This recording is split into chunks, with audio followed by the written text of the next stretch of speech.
The PlayStation 1, what a system. One of the first feedback style controllers, a huge collection of games. It has everything from shoot 'em ups, adventure games, racing games, RPGs, fighters, you name it. There was a killer catalog of games for this system. The graphics were great for its time.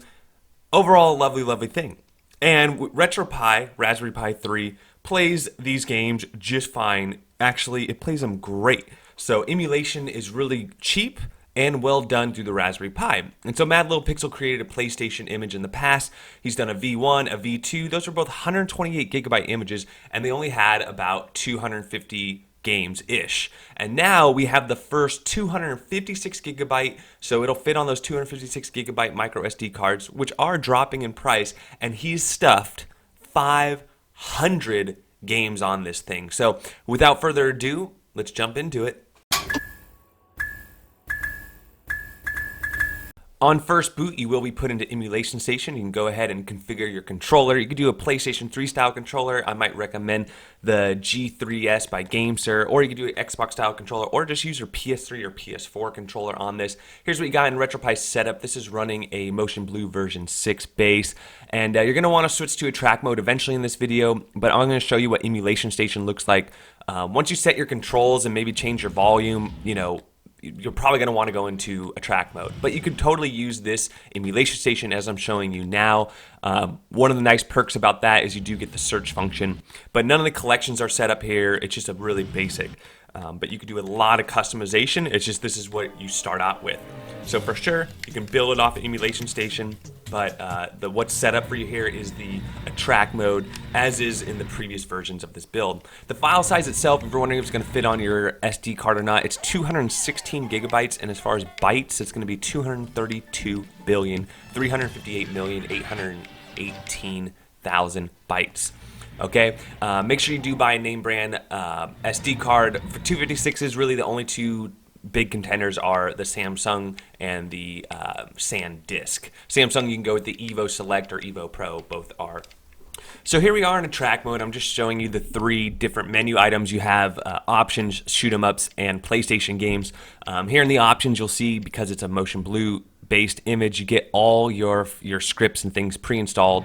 Really nice stuff. And then there is a shoot 'em ups collection, and you can add your own collections. Like you can add RPG collection, you can add a certain Namco collection, something like that. You could definitely add that in on your own, but he just started it for you there. And now we're just going to scroll through every game, starting from the A's, and then we'll go down to Z's. Again, 500 titles on this collection. Let's have a look. And then at the end of this, we're going to go ahead and play a couple games.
Bloody Roar 2.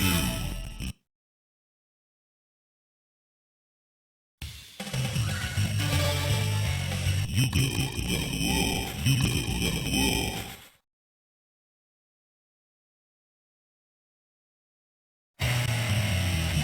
Get ready.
I'm gonna put my closing remarks as I finish this race. I had a bad start there. I didn't know what my gas was for a second there. This is a Ridge Racer, great game.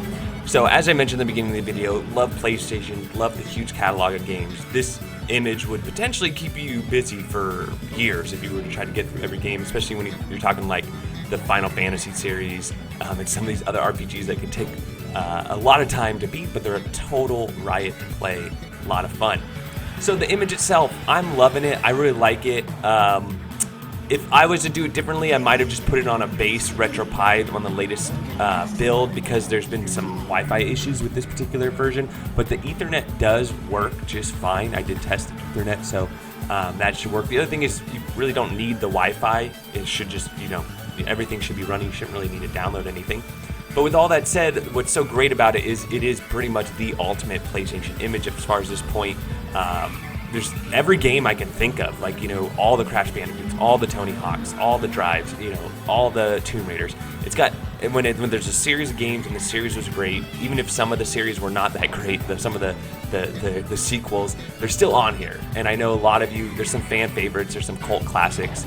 So this is it as far as a really, really nice cultivated collection.